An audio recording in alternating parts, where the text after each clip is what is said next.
in your family? Will the God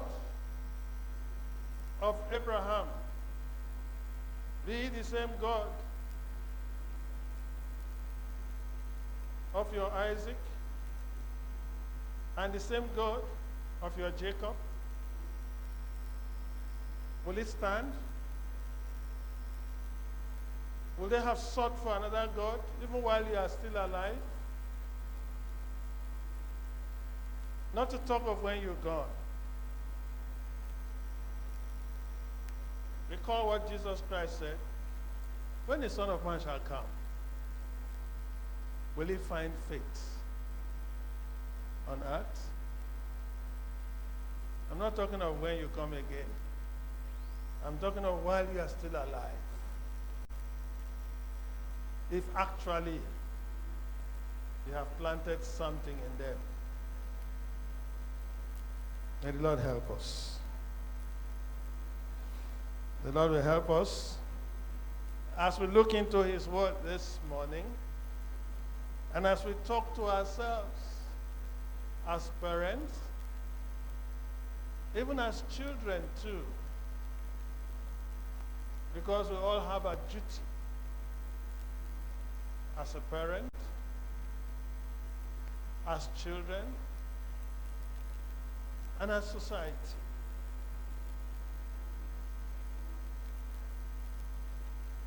Praise the name of the Lord. Let's take our readings for today. The first is taken from the book of Psalms. Psalm 144. We'll run from verse 12 to 15. David was saying here that our sons may be as plants grown up in their youth, that our daughters may be as cornerstones polished after the similitude of our palace. Cornerstones. That our garners may be full, affording all manner of store, that our sheep may bring forth thousands and 10,000s in our streets, that our oxen may be strong to labor, that there be no breaking in, nor going out, that there be no complaining in our streets. Happy is that people that is in such a case. Yea, happy is that people whose God is the Lord. Whose God is the Lord. Maybe we will need to look at that passage seriously. Talks about our son. They'll be strong. Strong as plants grown up in their youth. If they are strong, they will not be lazy. If they are strong, they will find good things to lay their hands upon. If they are strong, they will not be found in crimes.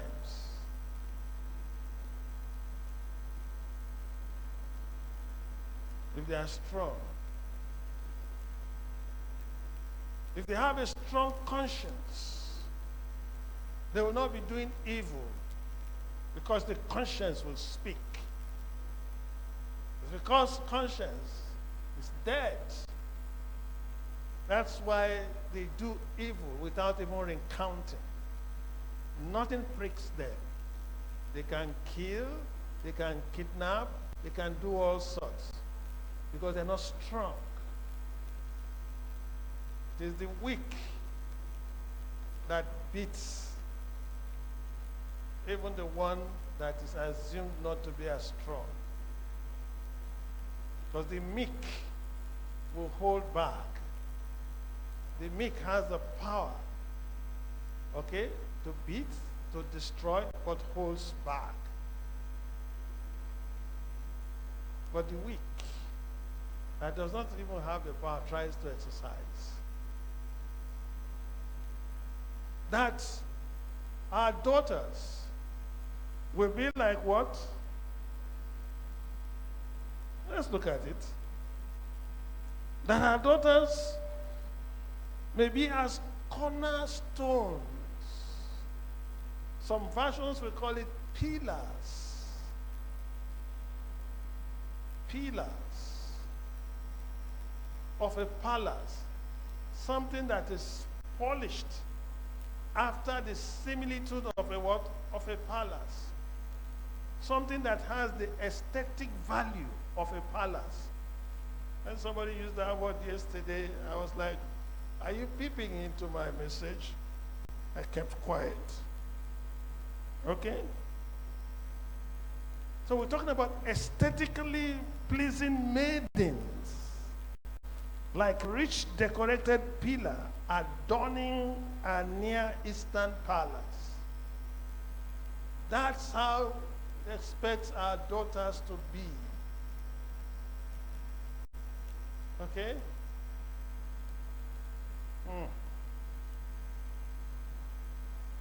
These are extremes. These are high values.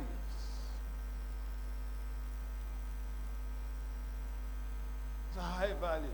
These are high expectations for today. How do they adorn themselves today? Is it after the similitude of a Near Eastern palace? The scripture knows what it's saying. But today we adorn ourselves to a level of near nakedness.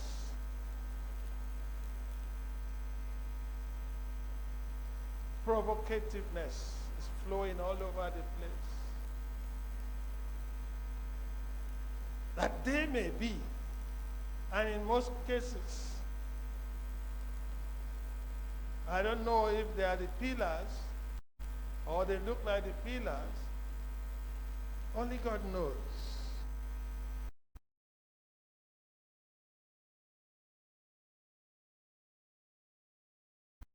All I know and they should be. But one important thing we should take from today is that these come from our home. They come from our family. The values. It didn't stop there. Okay? It didn't stop there. Verse 13 says, that our garners may be full, affording all manner of store, that our sheep may bring forth thousands and thousands in our streets. Talking about having enough to eat. But they are hungry.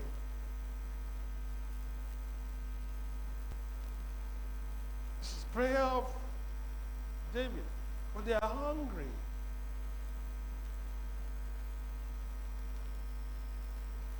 That our oxen may be strong to labor, no premature, no death at labor,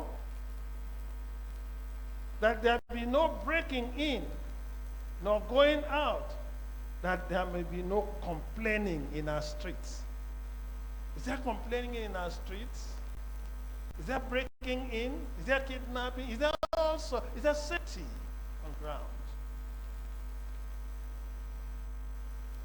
That passage was describing a situation that David hoped for.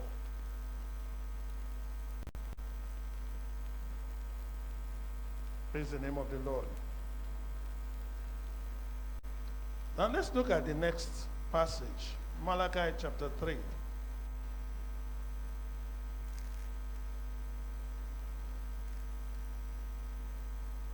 We'll run from verse 13 to 18. Malachi 3.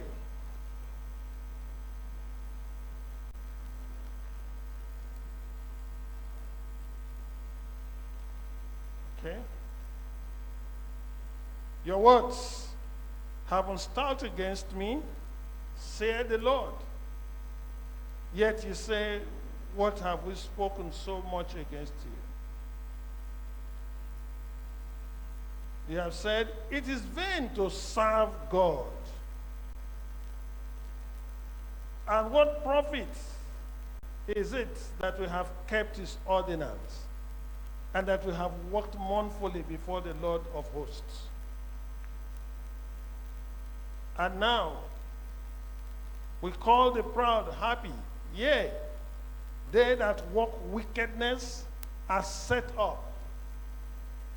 Yea, they that tempt God are even delivered.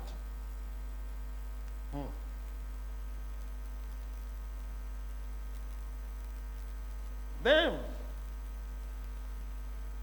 they that fear the Lord, spake often one to another, and the Lord hearkened and heard it, and a book of remembrance was written before him for them that feared the Lord, and that thought upon his name. And they shall be mine, said the Lord of hosts, in that day when I make my jewels. I will spare them as a man spareth his own son, and that serveth him. Then shall you return and discern between the righteous and the wicked, between him that serveth God and him that serveth him not. The people were weary. What do we get? What is in there for us? The wicked is prevailing. The unrighteous is profiting.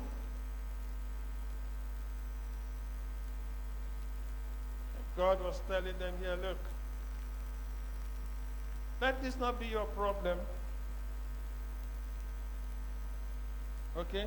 See, write down their names. They that fear the Lord. Something will happen on the day that I come to make my jewels. We sang the hymn this morning, when he cometh to make his jewels. They shall shine in their beauty. Don't give up. The wicked may prosper. The wicked may seem to be having an upper hand. Let that not entice you. He has your name written down. Do not fret. That's what Psalm 37 will tell you. He has your name written down. The day comes. Praise the name of the Lord. Finally, let's take the reading from 1 Timothy chapter 4. Run from verse 12 to 16. 1 Timothy chapter 12. Chapter 4. All right. Verse 12 says, let no man despise thy youth, but be thou an example of the believers in word, in conversation, in charity, in spirit, in faith, and in purity. Till I come, give attendance to reading, to exhortation, to doctrine. Let not the gift by prophecy, with the laying on of the hands of the presbytery, meditate upon these things. Give thyself wholly to them, that thy profiting may appear to all. Take heed unto thyself and unto the doctrine. Continue in them, for in itself and them that hear thee. Other translations will say, and thy children.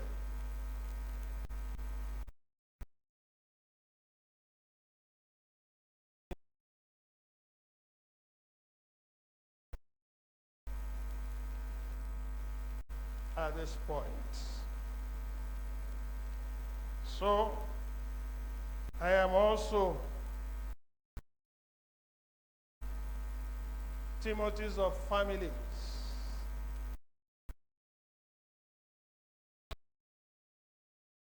I'm talking to the church at home. I was talking to him concerning the church. The family is the church at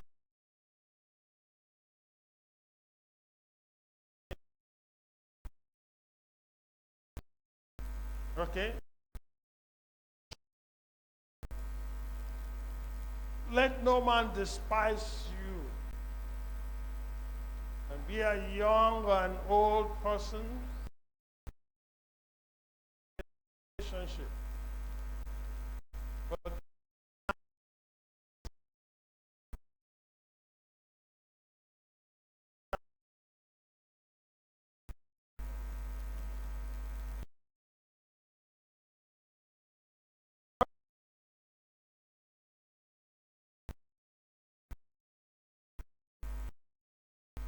in conversation or conduct,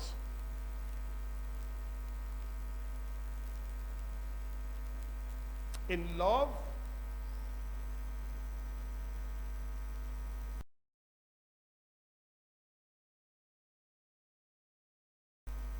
in faith, and in purity.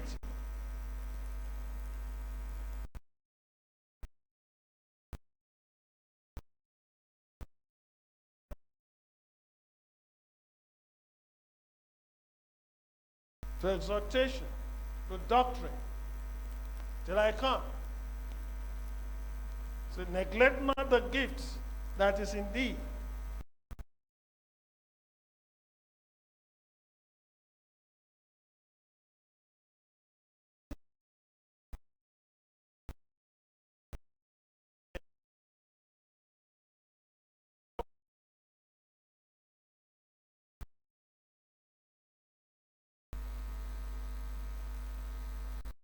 Give thyself wholly to them,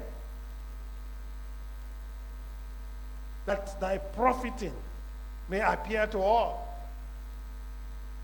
Everyone will see that you profit by it.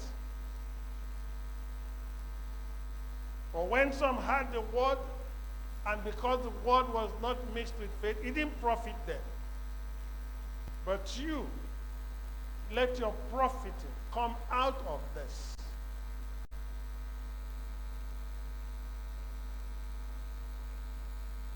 Praise the name of the Lord. Your speech, the word you speak,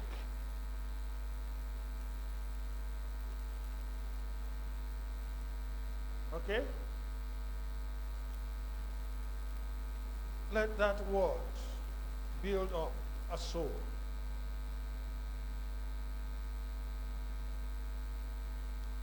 Let it be a caring word. What type of word do you release?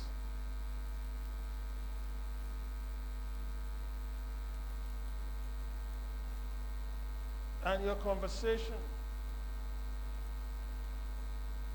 your conduct, how do you walk? Recall what you find there in Psalm 1. Blessed is the man.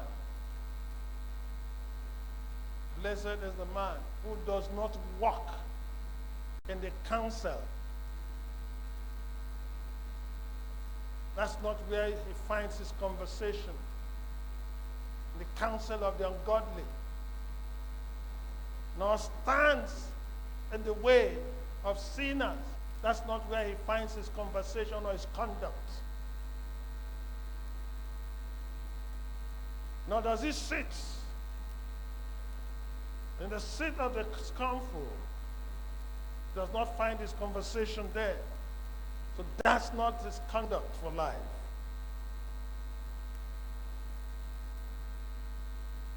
Says what is the light?